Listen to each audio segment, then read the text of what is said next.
ਤਰ੍ਹਾਂ ਤੁਸੀਂ ਗੱਲ ਕਹੀ, ਮੈਨੂੰ ਲੱਗਦਾ ਪੰਜਾਬੀ ਫਿਲਮ ਇੰਡਸਟਰੀ ਵਾਲਿਆਂ ਨੂੰ ਪਤਾ ਹੀ ਨਹੀਂ ਕਿ ਮੈਂ ਪੰਜਾਬੀ ਬੋਲ ਵੀ ਸਕਦਾ। ਮੇਰੇ ਖਿਆਲ ਤੇ ਇਸ ਇੰਟਰਵਿਊ ਤੋਂ ਪਤਾ ਲੱਗ ਜਾਏਗਾ ਕਿ ਮੈਂ ਪੰਜਾਬੀ ਬੋਲ ਸਕਦਾ। ਮੈਂ ਤੇ ਕਦੀ ਹੋਸਟ ਕੀਤਾ ਨਹੀਂ ਸੀ, ਮੈਂ ਐਕਟਰ ਹਾਂ। मैं हमेशा तो एक्टिंग ही करना चाहता सी और एक्टिंग ही करता रहा भी। Acting is my first love. वो मेरे नाल दूर हो गई सी बिकॉज ऑफ कि मैं क्राइम पेट्रोल में इन्ना बिजी हो गया। बहुत सारे ऐसे मौके आएंगे जब तुहानूं लगेगा यार मैं आई एम वेरी गुड, मैं क्यों रिजेक्ट हो गया। रिजेक्शन भी बड़े होंदे ने। सिनेमा की असीं गल करते हैं या फिर असीं टीवी की गल करते हैं, कई सानू फिल्मां याद रह जांदियां ने, कई टीवी सीरीयल्स याद रह जांदे ने, लेकिन कई किरदार बहुत याद रह जांदे ने। अजिहे एक किरदार दे नाल जुड़िया एक चेहरा साडे नाल है, बहुत ही खास मेहमान साडे नाल ने जिन्हां ने बहुत सारे रोल अदा किए ने, लेकिन एक असीं कहिए कि एक शो दे नाल उन्हां दी पहचान काफ़ी जुड़ गई, जिस तो शायद जिहड़े इलाकिਆਂ ਦੇ ਵਿੱਚ नहीं भी लोगों ने ਉਹ सिनेमा या फिर ਉਹ टीवी नहीं देखा होएगा ਤਾਂ ਉਹ भी जाणदे ने कि अनूप सोनी कौन ने। सर बहुत स्वागत है न्यूज़ 18 पंजाब ते। ਤਾਂ ਹਾਲਾਂਕਿ ਤੁਸੀਂ ਬਹੁਤ ਸਾਰਾ ਕੰਮ ਕੀਤਾ ਹੈ, ਤੁਸੀਂ ਥੀਏਟਰ ਤੋਂ ਸ਼ੁਰੂਆਤ ਕੀਤੀ ਹੈ, ਲੇਕਿਨ ਕ੍ਰਾਈਮ ਪੈਟਰੋਲ ਦੇ ਨਾਲ ਤੁਹਾਡਾ ਚਿਹਰਾ ਇੱਕ ਤਰੀਕੇ ਦੇ ਨਾਲ, ਜਿਹਨੂੰ ਅਸੀਂ ਕਹੀਏ ਕਿ ਇੱਕ ਲੇਬਲ ਬਣ ਗਿਆ ਹੋਏ ਜਾਂ ਫਿਰ ਅਸੀਂ ਕਹੀਏ ਕਿ ਪਹਿਚਾਣ ਬਣ ਗਈ ਹੈ ਕ੍ਰਾਈਮ ਪੈਟਰੋਲ ਦੇ ਨਾਲ, ਉਸ ਕਿਸਮ ਦੇ ਨਾਲ ਕਿ ਹਰ ਇਲਾਕੇ ਦੇ ਵਿੱਚ ਉਹ ਸ਼ੋਅ ਸ਼ਾਇਦ ਦੇਖਿਆ ਗਿਆ ਹੋਏਗਾ। ਤਾਂ ਸ਼ੁਰੂਆਤ ਇਸੇ ਤੋਂ ਕਿ ਇਸ ਸ਼ੋਅ ਦੇ ਲਈ ਕੁਝ ਖਾਸ ਤਿਆਰੀ ਕਰਨੀ ਪਈ ਸੀ, ਕੋਈ ਖਾਸ ਤੁਸੀਂ ਟ੍ਰੇਨਿੰਗ ਲਈ ਇਸ ਦੇ ਲਈ ਕੀ ਚੀਜ਼ਾਂ ਵਾਪਰੀਆਂ, ਤੇ ਜਦੋਂ ਤੁਹਾਨੂੰ ਇਹ ਰੋਲ ਆਫਰ ਹੋਇਆ ਤਾਂ ਕਿਹੜੀ ਚੀਜ਼ ਸੀ ਜਿਸ ਨੇ ਤੁਹਾਨੂੰ ਮਤਲਬ ਜਿਸ ਤੋਂ ਤੁਹਾਨੂੰ ਇਹ ਫੀਲ ਹੋਇਆ ਕਿ ਇਹ ਕਰਨਾ ਚਾਹੀਦਾ ਰੋਲ? ਪਹਿਲੇ ਤਾਂ ਥੈਂਕ ਯੂ ਸੋ ਮਚ। ਜਿਹੜੀ ਤੁਸੀਂ ਗੱਲ ਕਹੀ ਨਾ ਕਿ ਪਹਿਚਾਣ ਬਣ ਜਾਂਦੀ, ਉਹ ਮੇਰੇ ਖਿਆਲ ਤੇ ਹੁੰਦਾ ਹੈ ਕਿ ਹਰ ਐਕਟਰ ਜਿਹੜਾ ਹੈ ਆਪਣੀ ਤਰਫੋਂ ਅਲੱਗ-ਅਲੱਗ ਕੰਮ ਕਰਦਾ ਰਹਿੰਦਾ ਹੈ, ਲੇਕਿਨ ਜਿਹੜਾ ਕੰਮ ਬਹੁਤ ਜ਼ਿਆਦਾ ਪਪੂਲਰ ਹੋ ਜਾਂਦਾ ਹੈ ਤੁਹਾਡੀ, ਉਹ ਫਿਰ ਇੱਕ ਪ੍ਰਾਇਮਰੀ ਪਹਿਚਾਣ ਬਣ ਜਾਂਦੀ ਹੈ। ਜਿਸ ਤਰ੍ਹਾਂ ਤੁਸੀਂ ਕਿਹਾ ਮੈਂ ਤੇ ਕਦੀ ਹੋਸਟ ਕੀਤਾ ਨਹੀਂ ਸੀ, ਮੈਂ ਐਕਟਰ ਹਾਂ। ਮੈਂ ਹਮੇਸ਼ਾ ਤੋਂ ਐਕਟਿੰਗ ਹੀ ਕਰਨਾ ਚਾਹੁੰਦਾ ਸੀ ਔਰ ਐਕਟਿੰਗ ਹੀ ਕਰਦਾ ਰਿਹਾ ਵੀ, ਲੇਕਿਨ ਐਂਕਰਿੰਗ ਜਾਂ ਹੋਸਟਿੰਗ ਵੀ ਆਈ ਥਿੰਕ ਉਸੇ ਮੀਡੀਅਮ ਦਾ ਇੱਕ ਹਿੱਸਾ ਹੈਗਾ। ਅਤੇ ਐਕਟਿੰਗ ਕਰਦੇ ਕਰਦੇ ਜਦੋਂ ਮੈਨੂੰ ਆਫਰ ਹੋਇਆ ਤਾਂ ਮੈਨੂੰ ਲੱਗਿਆ ਕਿ ਇੰਟਰਸਟਿੰਗ ਸ਼ੋਅ ਹੈ। ਔਰ ਇਸ ਤਰ੍ਹਾਂ ਦੇ ਸ਼ੋਅ ਜ਼ਿਆਦਾਤਰ ਤੁਸੀਂ ਨਿਊਜ਼ ਚੈਨਲ ਵਗੈਰਾ 'ਤੇ ਦੇਖਦੇ ਹੋ, ਲੇਕਿਨ ਕਿਸੇ ਐਂਟਰਟੇਨਮੈਂਟ ਚੈਨਲ 'ਤੇ, ਪ੍ਰਾਈਮ ਐਂਟਰਟੇਨਮੈਂਟ ਚੈਨਲ 'ਤੇ ਇਸ ਤਰ੍ਹਾਂ ਦਾ ਕੋਈ ਸ਼ੋਅ ਨਹੀਂ ਹੈਗਾ ਸੀ। ਔਰ ਮੈਨੂੰ ਲੱਗਿਆ ਕਿ ਅਗਰ ਇਹ ਸ਼ੋਅ ਪ੍ਰਾਈਮ ਐਂਟਰਟੇਨਮੈਂਟ ਚੈਨਲ 'ਤੇ ਆਏਗਾ ਤਾਂ ਇਹਦੀ ਰੀਚ ਬਹੁਤ ਜ਼ਿਆਦਾ ਹੋਏਗੀ, ਲੋਕ ਇਹਨੂੰ ਬਹੁਤ ਦੇਖਣਗੇ। ਔਰ ਜਿਸ ਤਰ੍ਹਾਂ ਸੇ ਮੇਕਰਸ ਨੇ ਮੈਨੂੰ ਐਕਸਪਲੇਨ ਕੀਤਾ ਸੀ ਕਿ ਜੋ ਉਹਨਾਂ ਦਾ ਰੀਜ਼ਨ ਕੀ ਇਹਨੂੰ ਬਣਾਉਣ ਦਾ, ਉਹ ਮੈਨੂੰ ਲੱਗਿਆ ਕਿ ਕਾਫੀ ਇੰਪੈਕਟਫੁਲ ਹੋਏਗਾ। ਉਹ ਸ਼ਾਇਦ ਅੰਦਾਜ਼ਾ ਸੀ ਜੋ ਵੀ ਸੀ, ਲੇਕਿਨ ਉਹ ਵਰਕ ਕੀਤਾ ਔਰ ਲੋਕਾਂ ਨੇ ਬਹੁਤ ਪਸੰਦ ਕੀਤਾ। ਔਰ ਲੋਕੀ ਕਹਿੰਦੇ ਨੇ ਕਿ ਬਈ ਸਾਨੂੰ ਦੇਖ ਕੇ ਬਹੁਤ ਫਾਇਦਾ ਹੋਇਆ ਜਾਂ ਸਾਡਾ ਧਿਆਨ ਬਣਦਾ ਐਸਾ, ਜਾਂ ਕਈ ਚੀਜ਼ਾਂ ਐਸੀਆਂ ਨੇ ਜਿਹੜੀ ਸਾਨੂੰ ਨਹੀਂ ਪਤਾ ਸੀ ਉਹ ਪਤਾ ਚੱਲੀਆਂ ਉਹ ਸ਼ੋਅ ਨੂੰ ਦੇਖ ਕੇ। ਕਿਹੜੀਆਂ ਚੀਜ਼ਾਂ ਤੁਹਾਨੂੰ ਮੇਕਰਸ ਨੇ ਕਹੀਆਂ, ਜਿਵੇਂ ਤੁਸੀਂ ਕਿਹਾ ਕਿ ਜੋ ਉਹਨਾਂ ਨੇ ਰੀਜ਼ਨ ਦਿੱਤਾ ਤੁਹਾਨੂੰ ਲੱਗਿਆ ਕਿ ਇਹ ਕਰਨਾ ਚਾਹੀਦਾ ਸੀ? ਬੇਸਿਕਲੀ ਜਦੋਂ ਇਹ ਸ਼ੋਅ ਸ਼ੁਰੂ ਹੋਇਆ ਸੀ ਉਸ ਵੇਲੇ ਮੇਨ ਚੀਜ਼ ਐਸੀ ਕਿ ਬਈ ਅਸੀਂ ਕੋਈ ਐਸੇ ਕ੍ਰਾਈਮ ਨਹੀਂ ਲੈ ਰਹੇ ਜਿਹੜੇ ਮਤਲਬ ਬਹੁਤ ਹੀ ਹਾਰਡਕੋਰ ਕ੍ਰਾਈਮ ਨੇ। ਅਗਰ ਤੁਸੀਂ ਉਸ ਸ਼ੋਅ ਨੂੰ ਬਹੁਤ ਗੌਰ ਨਾਲ ਦੇਖੋ ਜਾਂ ਉਹਦੇ ਸਾਰੇ ਐਪੀਸੋਡ ਨੂੰ ਐਨਾਲਾਈਜ਼ ਕਰੋ ਤਾਂ ਜਿਹੜੇ ਕ੍ਰਾਈਮਸ ਨੇ ਉਹ ਐਸੇ ਕ੍ਰਾਈਮਸ ਨੇ ਜਿਨ ਲੋਕਾਂ ਨੇ ਉਹ ਕ੍ਰਾਈਮ ਕਮਿਟ ਕੀਤੇ ਨੇ ਉਹ ਕੋਈ ਹਾਰਡਕੋਰ ਕ੍ਰਿਮੀਨਲ ਨਹੀਂ ਨੇ, ਜਾਂ ਉਹ ਐਸਾ ਨਹੀਂ ਕਿ ਉਹਨਾਂ ਦੀ ਕੋਈ ਕ੍ਰਾਈਮ ਹਿਸਟਰੀ ਹੈਗੀ।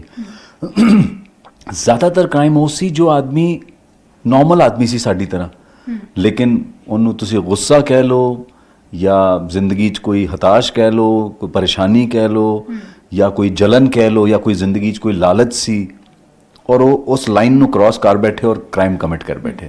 ਸੋ ਇਹ ਚੀਜ਼ ਬੜੀ ਇੰਪੋਰਟੈਂਟ ਸੀ ਉਸ ਸ਼ੋਅ 'ਚ ਕਿ ਬਈ ਇਹ ਉਨ ਕ੍ਰਾਈਮ ਦੀ ਗੱਲ ਹੋ ਰਹੀ ਹੈ ਜੋ ਸ਼ਾਇਦ ਸਾਡੇ ਨਾਲ ਵੀ ਹੋ ਸਕਦਾ ਜਾਂ ਅਸੀਂ ਵੀ ਉਹਦਾ ਹਿੱਸਾ ਹੋ ਸਕਦੇ ਹਾਂ, ਕਿਉਂਕਿ ਇਹ ਕ੍ਰਿਮੀਨਲ ਨਹੀਂ ਨੇ ਜਿਨ੍ਹਾਂ ਨੇ ਕ੍ਰਾਈਮ ਕੀਤੇ ਨੇ। ਅਤੇ ਉਹ ਜਿਹੜੀ ਚੀਜ਼ ਹੈ ਮੈਨੂੰ ਲੱਗਦਾ ਹੈ ਕਾਮਨ ਆਡੀਅנס ਦੇ ਨਾਲ ਬੜੀ ਵਰਕ ਕੀਤੀ। ਅੱਛਾ, ਤੁਸੀਂ ਵਕਾਲਤ ਦੀ ਪੜ੍ਹਾਈ ਕਰ ਰਹੇ ਸੀ ਜਦੋਂ ਤੁਸੀਂ ਸੋਚਿਆ ਕਿ ਤੁਸੀਂ ਇਸ ਪਾਸੇ ਵੱਲ ਜਾਣਾ, ਥੀਏਟਰ ਵਾਲੇ ਪਾਸੇ ਵੱਲ ਜਾਣਾ, ਅਤੇ ਇਹ ਵੀ ਤੁਸੀਂ ਜ਼ਿਕਰ ਕੀਤਾ ਹੈ ਕਈ ਜਗ੍ਹਾ ਕਿ ਤੁਸੀਂ NSD ਦੇ ਨਾਲ, ਨੈਸ਼ਨਲ ਸਕੂਲ ਆਫ ਡਰਾਮਾ ਦੇ ਨਾਲ ਇਹ ਕਹਿ ਕੇ ਆਪਣੇ ਪੇਰੈਂਟਸ ਨੂੰ ਜੁੜੇ ਕਿ ਸਰਕਾਰੀ ਇੰਸਟੀਟਿਊਟ ਹੈ ਅਤੇ ਇਸ ਕਰਕੇ ਉਹ ਮਨਾ ਨਹੀਂ ਕਰਨਗੇ, ਅਤੇ ਤੁਸੀਂ ਨੈਸ਼ਨਲ ਸਕੂਲ ਆਫ ਡਰਾਮਾ ਦੇ ਨਾਲ ਜੁੜੇ। ਫਿਰ ਉੱਥੋਂ ਅੱਗੇ ਦਾ ਜਿਹੜਾ ਸਫ਼ਰ ਹੈ ਉਹ ਤੁਹਾਡਾ ਰਿਹਾ ਹੈ।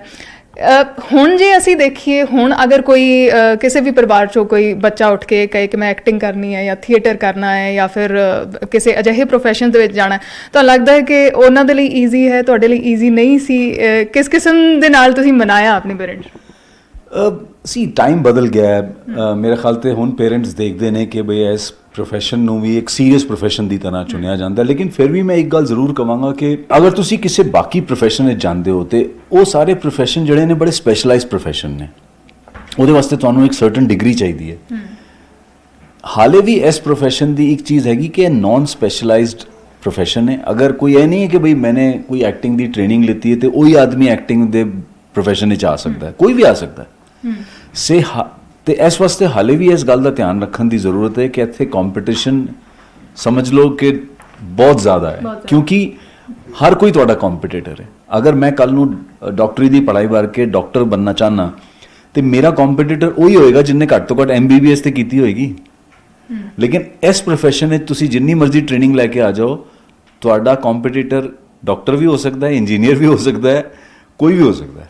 ਤੁਸੀਂ ਇਹ ਵੀ ਆਪਣੇ ਪੇਰੈਂਟਸ ਨੂੰ ਕਿਹਾ ਸੀ ਕਿ ਜੇ ਮੈਂ ਐਕਟਿੰਗ 'ਚ ਕਾਮਯਾਬ ਨਹੀਂ ਹੁੰਦਾ ਤੇ ਮੈਂ ਕੋਈ ਨਾ ਕੋਈ ਸਰਕਾਰੀ ਨੌਕਰੀ ਕਰ ਲਵਾਂਗਾ। ਉਹ ਐਕਚੁਅਲੀ ਮੈਂ ਕੋਈ ਇਸ ਤਰ੍ਹਾਂ ਝੂਠ ਨਹੀਂ ਬਣਾਇਆ ਸੀ, ਕਿਉਂਕਿ ਨੈਸ਼ਨਲ ਸਕੂਲ ਆਫ ਡਰਾਮਾ ਇੱਕ ਸਰਕਾਰੀ ਇੰਸਟੀਚਿਊਟ ਹੈ ਔਰ ਸਾਡੇ ਇੰਸਟੀਚਿਊਟ ਦੇ ਬਹੁਤ ਸਾਰੇ ਪਾਸ ਆਊਟਸ ਜਿਹੜੇ ਸਾਡੇ ਸੀਨੀਅਰ ਜੂਨੀਅਰ ਨੇ ਉਹ ਬਹੁਤ ਵੱਡੇ ਵੱਡੇ ਜਿਹੜੇ ਆਰਟ ਔਰ ਕਲਚਰ ਤੋਂ ਰਿਲੇਟਡ ਸਰਕਾਰੀ ਇੰਸਟੀਚਿਊਟਸ ਨੇ, ਪ੍ਰਾਈਵੇਟ ਇੰਸਟੀਚਿਊਟਸ ਨੇ, ਉੱਥੇ ਬਹੁਤ ਸੀਨੀਅਰ ਪੋਜੀਸ਼ਨਸ ਤੇ ਨੇ। ਮਤਲਬ ਕਈ ਸਾਡੇ NSD ਦੇ ਪਾਸ ਆਊਟ ਨੇ ਜਿਹੜੇ ਦੂਰਦਰਸ਼ਨ ਵਿੱਚ song and drama division, radio, ministry of information and culture, ਜਾਂ ਜਿੰਨੇ ਵੀ ਸਟੇਟਸ ਵਿੱਚ ਕਲਚਰਲ ਸੈਂਟਰ ਹੁੰਦੇ ਨੇ, ਜਾਂ ਜਿੰਨੇ ਯੂਨੀਵਰਸਿਟੀਜ਼ ਡਰਾਮਾ ਡਿਪਾਰਟਮੈਂਟ ਹੁੰਦੇ ਨੇ, ਉੱਥੇ ਬਹੁਤ ਸੀਨੀਅਰ ਪੋਸਟ ਤੇ ਜੌਬ ਕਰ ਰਹੇ ਨੇ। ਅੱਛਾ, ਤੁਸੀਂ ਨੈਸ਼ਨਲ ਸਕੂਲ ਆਫ ਡਰਾਮਾ 'ਚੋਂ ਥੀਏਟਰ ਕੀਤਾ ਤੇ ਤੁਹਾਨੂੰ ਲੱਗਦਾ ਥੀਏਟਰ ਇੱਕ ਇੰਪੋਰਟੈਂਟ ਕੜੀ ਹੈ ਫਿਲਮਾਂ ਦੇ ਲਈ, ਜਾਂ ਤੁਹਾਨੂੰ ਲੱਗਦਾ ਕਿ ਕਈ ਕੰਸਟ੍ਰੇਂਟਸ ਵੀ ਉਹਦੇ ਨਾਲ ਆਉਂਦੇ ਨੇ? ਸੀ ਦੇਖੋ, ਹਰ ਚੀਜ਼ ਦੇ ਅਲੱਗ-ਅਲੱਗ ਪਹਿਲੂ ਹੁੰਦੇ ਨੇ। ਐਸਾ ਨਹੀਂ ਹੈ ਕਿ ਬਈ ਮੈਂ ਕਹਾਂਗਾ ਕਿ ਨਹੀਂ ਤੁਸੀਂ ਥੀਏਟਰ ਜ਼ਰੂਰ ਕਰੋ ਤਾਂ ਹੀ ਤੁਸੀਂ ਫਿਲਮਾਂ 'ਚ ਅੱਛੀ ਐਕਟਿੰਗ ਕਰ ਪਾਓਗੇ। ਉਹ ਕੋਈ ਜ਼ਰੂਰੀ ਨਹੀਂ ਹੈ, ਕਿਉਂਕਿ ਬਹੁਤ ਸਾਰੇ ਐਸੇ ਕੋਈ ਫਿਕਸਡ ਰੂਲ ਤੇ ਹੈ ਨਹੀਂ, ਕਿਉਂਕਿ ਸਾਡੇ ਸਾਹਮਣੇ ਬਹੁਤ ਸਾਰੇ ਐਸੇ ਐਗਜ਼ਾਮਪਲਸ ਵੀ ਨੇ ਜਿਹੜੇ ਬਹੁਤ ਅੱਛੇ ਐਕਟਰ ਨੇ ਸਿਨੇਮਾ 'ਚ, ਉਹਨਾਂ ਨੇ ਕਦੀ ਥੀਏਟਰ ਨਹੀਂ ਕੀਤਾ। ਤੇ ਉਹ ਤੇ ਆਪਣੇ ਆਪਣੇ ਸਮਝ ਦੀ, ਆਪਣੇ ਆਪਣੇ ਪੈਸ਼ਨ ਦੀ ਗੱਲ ਹੈ। ਲੇਕਿਨ ਮੈਂ ਕਿਉਂ ਥੀਏਟਰ ਵਿੱਚ ਗਿਆ? ਬਿਕੋਜ਼ ਉਸ ਪੀਰੀਅਡ ਵਿੱਚ ਨਾ ਤੇ ਮੇਰਾ ਕੋਈ ਫਿਲਮੀ ਕਨੈਕਸ਼ਨ ਸੀ, ਨਾ ਮੈਂ ਕਿਸੇ ਨੂੰ ਜਾਣਦਾ ਸੀ, ਨਾ I am talking about early 90s। ਉਸ ਵੇਲੇ ਇਹ ਬੜਾ ਮੁਸ਼ਕਿਲ ਸੀ ਕਿ ਇੱਕ ਆਮ ਫੈਮਿਲੀ ਤੋਂ ਉੱਠੋ ਔਰ ਤੁਸੀਂ ਪੇਰੈਂਟਸ ਨੂੰ ਕਹੋ ਮੈਂ ਐਕਟਰ ਬਣਨਾ ਚਾਹੁੰਦਾ। ਅਗਰ ਉਹ ਤੁਹਾਡੀ ਗੱਲ ਨੂੰ ਸੀਰੀਅਸਲੀ ਵੀ ਲੈਣਗੇ ਤਾਂ ਵੀ ਉਹ ਪੁੱਛਣਗੇ ਵੀ ਕਰੋਗੇ ਕੀ, ਤੁਸੀਂ ਤਾਂ ਕਦੀ ਕੁਝ ਕੀਤਾ ਨਹੀਂ। ਤਾਂ ਆਈ ਥਿੰਕ ਸਾਡੇ ਵਾਸਤੇ ਉਹ ਬਲੇਸਿੰਗ ਇਨ ਡਿਸਗਾਈਜ਼ ਰਿਹਾ ਕਿ ਇੱਕ ਮਜਬੂਰੀ ਵੀ ਸੀ ਕਿ ਹੋਰ ਕੋਈ ਰਸਤਾ ਨਹੀਂ ਸੀ, ਅਸੀਂ ਥੀਏਟਰ ਦੇ ਰਸਤੇ ਚੱਲੇ। ਲੇਕਿਨ ਉਹ ਬਲੇਸਿੰਗ ਇਨ ਡਿਸਗਾਈਜ਼ ਇਸ ਵਾਸਤੇ ਹੋ ਗਿਆ ਕਿਉਂਕਿ ਇੱਕ ਅੱਛੀ ਟ੍ਰੇਨਿੰਗ ਮਿਲ ਗਈ, ਐਕਸਪੋਜ਼ਰ ਬਹੁਤ ਹੋਇਆ, ਰੰਗਮੰਚ ਦੇ ਬਾਰੇ 'ਚ ਪੜ੍ਹਨ ਨੂੰ ਮਿਲਿਆ, ਸਿੱਖਣ ਨੂੰ ਮਿਲਿਆ। ਫਿਰ ਉੱਥੋਂ ਹੀ ਕਰਦੇ ਕਰਦੇ ਧੀਰੇ ਧੀਰੇ ਕੈਮਰਾ ਮੀਡੀਅਮ ਦੀ ਵੀ ਸਮਝ ਆਈ। ਸੋ ਆਈ ਥਿੰਕ ਜ਼ਰੂਰੀ ਨਹੀਂ ਹੈ, ਲੇਕਿਨ ਹਾਂ ਅਗਰ ਕਰ ਸਕਦੇ ਹੋ ਤਾਂ ਜ਼ਰੂਰ ਕਰੋ। ਤੁਸੀਂ ਕ੍ਰਾਈਮ ਪੈਟਰੋਲ ਤੋਂ ਬਾਅਦ ਇੱਕ ਪੋਡਕਾਸਟ ਵੀ ਸ਼ੁਰੂ ਕੀਤਾ, ਉਹ ਕਿਹੜੀਆਂ ਚੀਜ਼ਾਂ ਦੇ ਬਾਰੇ ਫਿਰ ਤੁਸੀਂ ਗੱਲਬਾਤ ਕਰਦੇ ਹੋ? ਜੀ ਬੇਸਿਕਲੀ ਤੇ ਮੇਰਾ ਫੋਕਸ ਇਸ ਵੇਲੇ ਸਿਰਫ ਕੰਪਲੀਟਲੀ ਐਕਟਿੰਗ ਤੇ ਹੈ। ਬਿਕੋਜ਼ ਕੀ ਹੋਇਆ ਕਿ ਜਦੋਂ ਮੈਂ ਕ੍ਰਾਈਮ ਪੈਟਰੋਲ ਕਰ ਰਿਹਾ ਸੀ ਮੇਰਾ ਕਾਫੀ ਟਾਈਮ ਉਹਦੇ ਚਲਾ ਜਾਂਦਾ ਸੀ ਔਰ ਮੈਂ ਐਕਟਿੰਗ ਅਸਾਈਨਮੈਂਟ ਨਹੀਂ ਕਰ ਪਾਇਆ। ਔਰ ਜਿਸ ਤਰ੍ਹਾਂ ਮੈਂ ਕਹਿੰਦਾ ਨਾ, ਐਕਟਿੰਗ ਇਜ਼ ਮਾਈ ਫਰਸਟ ਲਵ, ਉਹ ਮੇਰੇ ਨਾਲ ਦੂਰ ਹੋ ਗਈ ਸੀ ਬਿਕੋਜ਼ ਆਫ ਕਿ ਮੈਂ ਕ੍ਰਾਈਮ ਪੈਟਰੋਲ ਵਿੱਚ ਇੰਨਾ ਬਿਜ਼ੀ ਹੋ ਗਿਆ ਸੀ। ਤੇ ਲੇਕਿਨ ਹੁਣ ਇਸ ਵੇਲੇ ਮੇਰਾ ਫੋਕਸ ਕੰਪਲੀਟਲੀ ਐਕਟਿੰਗ ਤੇ ਹੈ, ਉਹ ਫਿਲਮਾਂ 'ਚ ਔਰ ਵੈਬ ਸੀਰੀਜ਼ ਵਿੱਚ ਹੈ ਮੇਨਲੀ, ਕਿ ਮੈਂ ਐਕਟਿੰਗ ਕਰਾਂ, ਅੱਛੇ ਰੋਲ ਕਰਾਂ, ਡਿਫਰੈਂਟ ਤਰ੍ਹਾਂ ਦੇ ਰੋਲ ਕਰਾਂ। ਕੁਝ ਆ ਚੁੱਕੇ ਨੇ, ਕੁਝ ਹੁਣ ਆਉਣ ਵਾਲੇ ਨੇ ਫਿਲਮਾਂ 'ਚ ਤੇ ਵੈਬ ਸੀਰੀਜ਼ ਵਿੱਚ। ਪੋਡਕਾਸਟ ਇੱਕ ਹਿੱਸਾ ਹੈ, ਅੱਜ ਕੱਲ੍ਹ ਪਪੂਲਰ ਹੋ ਰਿਹਾ। ਤੇ ਇੱਕ ਮੈਂ ਕੀਤੀ ਸੀ ਉਹਦੇ 'ਚ, it was called unsung heroes. ਉਹਦੇ 'ਚ ਉਨ ਲੋਕਾਂ ਦੇ ਬਾਰੇ ਦੀ ਸਟੋਰੀ ਸੀ ਜਿਨ੍ਹਾਂ ਨੇ, ਜੋ ਸ਼ਾਇਦ ਕਦੀ ਖੁਦ ਵਿਕਟਿਮ ਰਹੇ, ਲੇਕਿਨ ਵਿਕਟਿਮ ਹੁੰਦੇ ਹੋਏ ਇਹਨਾਂ ਨੇ ਆਪਣੇ ਆਪ ਨੂੰ ਉਸ ਤੋਂ ਕੱਢਿਆ ਬਾਹਰ ਔਰ ਫਿਰ ਸੋਸਾਇਟੀ ਵਾਸਤੇ ਕੁਝ ਕੀਤਾ। ਜਾਂ ਕੁਝ ਐਸੇ ਲੋਕ ਸੀ ਜਿਨ੍ਹਾਂ ਨੇ ਬਿਨਾਂ ਕਿਸੇ ਇੰਟੈਂਸ਼ਨ ਦੇ, ਬਿਨਾਂ ਕਿਸੇ ਲਾਲਚ ਦੇ ਕਿ ਸਾਨੂੰ ਕੀ ਮਿਲੇਗਾ, ਸੋਸਾਇਟੀ ਵਾਸਤੇ ਕੁਝ ਚੇਂਜ ਲੈ ਕੇ ਆਏ। ਉਹਨਾਂ ਦੇ ਬਾਰੇ 'ਚ ਕਹਾਣੀਆਂ ਸੀ ਉਹ। ਤੁਸੀਂ ਕਿਹਾ ਕਿ ਤੁਸੀਂ ਐਕਟਿੰਗ ਤੇ ਹੀ ਫੋਕਸ ਕਰ ਰਹੇ ਹੋ ਤੇ ਦੇਖ ਰਹੇ ਹੋ ਕਿ ਚਾਹੇ ਉਹ ਵੈਬ ਸੀਰੀਜ਼ ਹੋਣ, ਚਾਹੇ ਫਿਲਮਾਂ ਹੋਣ, ਵੱਖਰੇ ਕਿਰਦਾਰ, ਕਿਸ ਕਿਸਮ ਦੇ ਕਿਰਦਾਰ ਤੁਹਾਨੂੰ ਪਸੰਦ ਨੇ? ਸੀ ਮੈਨੂੰ ਬੇਸਿਕਲੀ ਅਗਰ ਵੈਸੇ ਤੇ ਐਜ਼ ਐਨ ਐਕਟਰ ਤੁਹਾਨੂੰ ਸਭ ਕਰਨਾ ਚਾਹੀਦਾ, ਲੇਕਿਨ ਮੈਂ ਅਗਰ ਤੁਸੀਂ ਸਿਰਫ ਮੇਰੀ ਚੋਇਸ ਪੁੱਛੋਗੇ ਤਾਂ ਮੈਨੂੰ ਐਜ਼ ਐਨ ਐਕਟਰ ਡਰਾਮਾ ਪਸੰਦ ਹੈ। ਡਰਾਮਾ ਦਾ ਮਤਲਬ ਹੋਇਆ ਕਿ ਜਿਸ ਤਰ੍ਹਾਂ ਹੁੰਦੇ ਨੇ ਨਾ ਹਿਊਮਨ ਇਮੋਸ਼ਨ, ਅਸੀਂ ਬੜੇ ਡਿਫਿਕਲਟ ਕਿਸਮ ਦੇ ਲੋਕ ਹਾਂ, ਸਭ ਲੋਕ ਅਲੱਗ-ਅਲੱਗ ਤਰ੍ਹਾਂ ਦੇ ਲੋਕ ਹੁੰਦੇ ਨੇ। ਹਰ ਸਿਚੁਏਸ਼ਨ ਤੇ ਤੁਸੀਂ ਕਿਸੇ ਤਰ੍ਹਾਂ ਰਿਐਕਟ ਕਰੋਗੇ, ਮੈਂ ਕਿਸੇ ਹੋਰ ਤਰ੍ਹਾਂ ਰਿਐਕਟ ਕਰਾਂਗਾ। ਮੈਨੂੰ ਇਹ ਹਿਊਮਨ ਇਮੋਸ਼ਨ ਪਲੇ ਕਰਨ ਵਿੱਚ ਬਹੁਤ ਮਜ਼ਾ ਆਉਂਦਾ ਹੈ।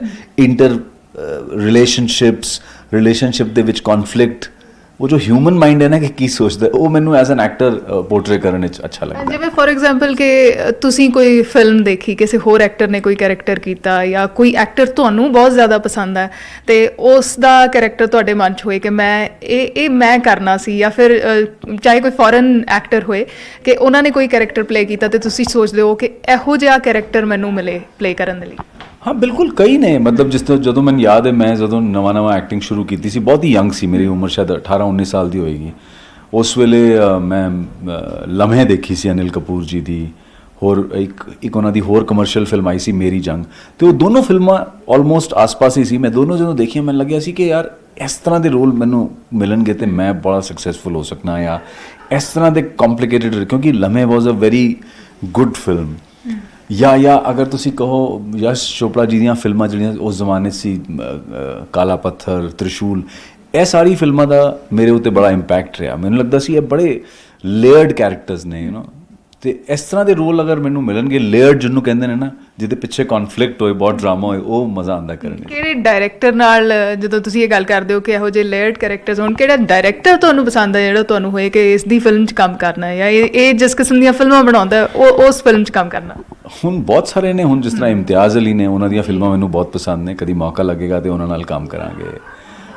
ਹੋਰ ਵੀ ਕਈ ਨਿਊ ਜਨਰੇਸ਼ਨ ਵਿੱਚ ਨਿਤਿਨ ਕੱਕੜ ਨੇ, ਇੱਕ ਮੇਰੇ ਦੋਸਤ ਹੀ ਨੇ ਜਿਨ੍ਹਾਂ ਨੇ ਇੱਕ ਫਿਲਮ ਬਣਾਈ ਸੀ ਫਿਲਮਿਸਤਾਨ, ਔਰ ਇੱਕ ਹੋਰ ਫਿਲਮ ਬਣਾਈ ਸੀ ਦਿਵਿਆ ਸੀ, ਰਾਮ ਸਿੰਘ ਚਾਰਲੀ। ਤੇ ਇਸ ਤਰ੍ਹਾਂ ਅੱਜ ਕੱਲ੍ਹ ਨਵੇਂ ਜਿਹੜੇ ਡਾਇਰੈਕਟਰ ਨੇ ਉਹ ਬਹੁਤ ਆਈ ਥਿੰਕ ਡਿਟੇਲਡ ਵਿੱਚ ਕੰਮ ਕਰਦੇ ਨੇ, ਤੇ ਆਈ ਥਿੰਕ ਬਹੁਤ ਸਾਰੇ ਨੇ। ਹੁਣ ਦੇਖੋ ਕਿਤੇ ਮੌਕਾ ਮਿਲਦਾ ਕਿਸੇ ਨਾਲ ਕੰਮ ਕਰਨ ਦਾ। ਤੇ ਜਿਹੜੇ ਨਵੇਂ ਕੋਈ ਲੋਕ ਆਉਣਾ ਚਾਹੁੰਦੇ ਨੇ ਐਕਟਿੰਗ ਦੇ ਵਿੱਚ, ਖਾਸ ਕਰਕੇ ਯੰਗ ਲੋਕ, ਕਿਉਂਕਿ ਉਹ ਦੇਖਦੇ ਨੇ, ਐਸਪਾਇਰ ਕਰਦੇ ਨੇ ਸਟਾਰਸ ਨੂੰ ਦੇਖ ਕੇ, ਜਾਂ ਕੋਈ ਐਕਟਰ ਉਹਨਾਂ ਨੂੰ ਪਸੰਦ ਹੁੰਦਾ ਹੈ, ਉਹਨਾਂ ਨੂੰ ਕੀ ਐਡਵਾਈਸ ਦਿਓਗੇ, ਜਾਂ ਕਿਸ ਕਿਸਮ ਦੇ ਨਾਲ ਤੁਸੀਂ ਆਪਣੀ ਜਰਨੀ ਦੇਖੀ ਹੈ ਉਦੋਂ ਤੇ ਹੁਣ 'ਚ ਬਦਲਾਅ ਕਿਵੇਂ ਦਾ ਹੈ, ਤਾਂ ਉਹਨਾਂ ਨੂੰ ਕੀ ਕਹੋਗੇ?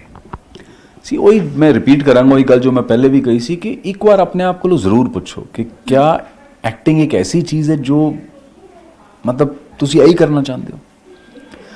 ਕਿਉਂਕਿ ਮੈਂ ਬਾਰ-ਬਾਰ ਇਸ ਵਾਸਤੇ ਇਸ ਗੱਲ ਤੇ ਜ਼ੋਰ ਦੇਣਾ ਕਿਉਂਕਿ ਹਿੰਮਤ ਰੱਖਣੀ ਪੈਂਦੀ ਹੈ, ਬਿਕੋਜ਼ ਬਹੁਤ ਸਾਰੇ ਐਸੇ ਮੌਕੇ ਆਣਗੇ ਜਦ ਤੁਹਾਨੂੰ ਲੱਗੇਗਾ ਯਾਰ ਮੈਂ ਆਈ ਐਮ ਵੈਰੀ ਗੁੱਡ, ਮੈਂ ਕਿਉਂ ਰਿਜੈਕਟ ਹੋ ਗਿਆ।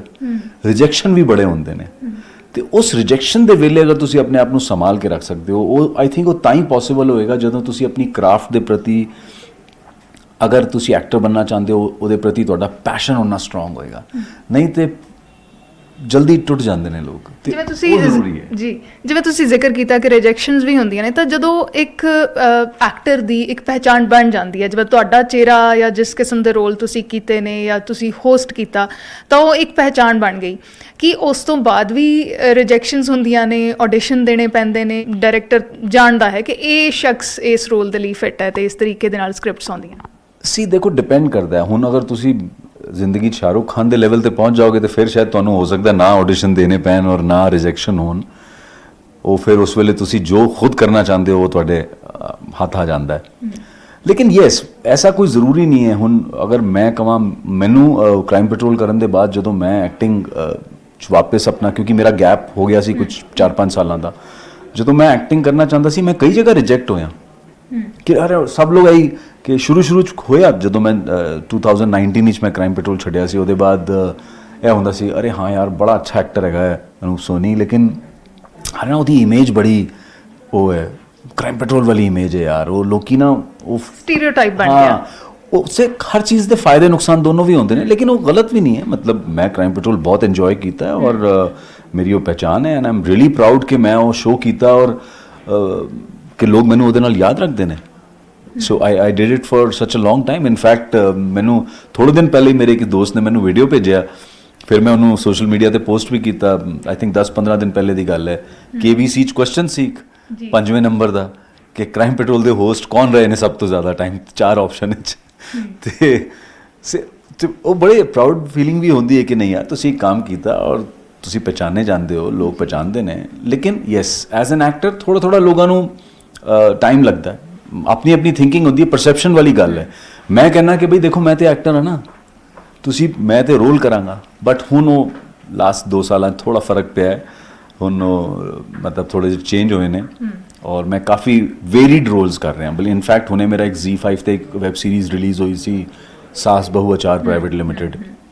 ਉਹ ਰੋਲ ਬਹੁਤ ਡਿਫਰੈਂਟ ਹੈ। ਉਸ ਤੋਂ ਪਹਿਲੇ ਮੈਂ ਤਾਂਡਵ ਨਾਮ ਦੀ ਇੱਕ ਸੀਰੀਜ਼ ਕੀਤੀ ਸੀ Amazon ਪ੍ਰਾਈਮ ਤੇ, ਉਹ ਵੀ ਬਹੁਤ ਡਿਫਰੈਂਟ ਸੀ। ਫਿਰ ਇੱਕ ਬੌਬੀ ਦਿਓਲ ਦੇ ਨਾਲ ਇੱਕ ਫਿਲਮ ਕੀਤੀ ਸੀ ਨੈਟਫਲਿਕਸ ਤੇ, ਕਲਾਸ ਆਫ 83, ਉਹਦੇ 'ਚ। ਤੇ ਮੇਰੀ ਕੋਸ਼ਿਸ਼ ਇਹ ਹੈ ਕਿ ਮੈਨੂੰ ਅਗਰ ਐਸੇ ਰੋਲ ਮਿਲਦੇ ਨੇ ਜੋ ਮੈਂ ਕਰ ਚੁੱਕਿਆ, ਜਿਸ ਤਰ੍ਹਾਂ ਸਪੈਸ਼ਲੀ ਕੋਈ ਪੁਲਿਸ ਵਾਲੇ ਦਾ ਰੋਲ ਹੋਏ, ਔਰ ਐਸਾ ਪੁਲਿਸ ਵਾਲਾ ਜੋ ਮਤਲਬ ਕਹਾਣੀ ਕੋਈ ਦੂਜੀ ਚੱਲ ਰਹੀ ਹੈ ਔਰ ਇੱਕ ਪੁਲਿਸ ਵਾਲੇ ਦਾ ਰੋਲ ਹੈ, ਉਹ ਨਹੀਂ ਮੈਂ। ਹਾਂ, ਅਗਰ ਕੋਈ ਐਸੀ ਸੀਰੀਜ਼ ਹੈ, ਐਸੀ ਕੋਈ ਫਿਲਮ ਹੈ ਜਿਹਦੇ 'ਚ ਕਹਾਣੀਆਂ ਪੁਲਿਸ ਵਾਲਿਆਂ ਦੀ ਨਹੀਂ ਹੈ ਔਰ ਮੇਜਰ ਕੈਰੈਕਟਰ ਸਾਰੇ, ਜਿਸ ਤਰ੍ਹਾਂ ਹੁਣ ਮੈਂ ਇੱਕ ਵੈਬ ਸੀਰੀਜ਼ ਕਰ ਰਿਹਾ ਖਾਕੀ, ਉਹ ਵੀ ਨੈਟਫਲਿਕਸ ਤੇ ਆਏਗੀ, ਉਹ ਸਟੋਰੀ ਪੁਲਿਸ ਵਾਲਿਆਂ ਦੀ ਹੈ, ਤੇ ਤਾਂ ਮੈਨੂੰ ਪੁਲਿਸ ਵਾਲੇ ਦਾ ਰੋਲ ਕਰਨ 'ਚ ਕੋਈ ਇਤਰਾਜ਼ ਨਹੀਂ ਹੁੰਦਾ। ਲੇਕਿਨ ਅਗਰ ਮੰਨ ਲਓ ਕੋਈ ਇੱਕ ਵੈਬ ਸੀਰੀਜ਼ ਹੈ ਜੋ ਪੋਲੀਟੀਕਲ ਫੈਮਿਲੀ ਵੈਬ ਸੀਰੀਜ਼, ਔਰ ਉਹਦੇ 'ਚ ਮੈਂ ਇੱਕ ਪੁਲਿਸ ਵਾਲਾ ਅਲੱਗ ਤੋਂ ਬਣ ਕੇ ਆ ਰਿਹਾ ਫੈਮਿਲੀ ਡਰਾਮੇ ਦੇ ਵਿੱਚ, ਉਹ ਮੈਂ ਥੋੜੀ ਕੋਸ਼ਿਸ਼ ਕਰਨਾ, ਮੇਰੀ ਕੋਸ਼ਿਸ਼ ਆਈ ਹੈ ਕਿ ਅਲੱਗ ਤਰ੍ਹਾਂ ਦੇ ਰੋਲ ਕਰਾਂ। ਹੁਣ ਆਉਣਗੇ ਸਾਰੇ ਰੋਲ ਤੇ ਫਿਰ ਦੇਖੋ। ਅੱਛਾ, ਮੈਨੂੰ ਲੱਗਦਾ ਬਹੁਤ ਘੱਟ ਲੋਕਾਂ ਨੇ ਤੁਹਾਨੂੰ ਇਸ ਤਰੀਕੇ ਪੰਜਾਬੀ ਬੋਲਦੇ ਸੁਣਿਆ ਹੋਵੇਗਾ, ਤੇ ਸ਼ਾਇਦ ਮੈਂ ਵੀ ਨਹੀਂ ਸੋਚਿਆ ਸੀ ਕਿ ਅਸੀਂ ਪੰਜਾਬੀ 'ਚ ਗੱਲ ਕਰਾਂਗੇ।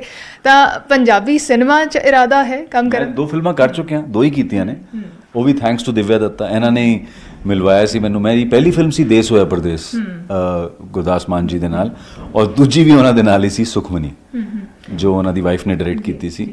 ਲੇਕਿਨ ਹੁਣ ਜਿਸ ਕਿਸਮ ਦੀਆਂ ਫਿਲਮਾਂ ਬਣ ਰਹੀਆਂ ਨੇ ਉਹਦੇ ਵਿੱਚ ਇਰਾਦਾ ਹੈ ਕਿ ਮੈਨੂੰ ਲੱਗਦਾ ਹੁਣ ਲੋਕੀ ਦੇਖਣਗੇ, ਜਿਸ ਤਰ੍ਹਾਂ ਤੁਸੀਂ ਗੱਲ ਕਹੀ, ਮੈਨੂੰ ਲੱਗਦਾ ਪੰਜਾਬੀ ਫਿਲਮ ਇੰਡਸਟਰੀ ਵਾਲਿਆਂ ਨੂੰ ਪਤਾ ਹੀ ਨਹੀਂ ਕਿ ਮੈਂ ਪੰਜਾਬੀ ਬੋਲ ਵੀ ਸਕਦਾ, ਤੇ ਹੁਣ ਇਹ ਤੁਹਾਡੇ ਮੇਰੇ ਖਿਆਲ ਤੇ ਇਸ ਇੰਟਰਵਿਊ ਤੋਂ ਪਤਾ ਲੱਗ ਜਾਏਗਾ ਕਿ ਮੈਂ ਪੰਜਾਬੀ ਬੋਲ ਸਕਦਾ।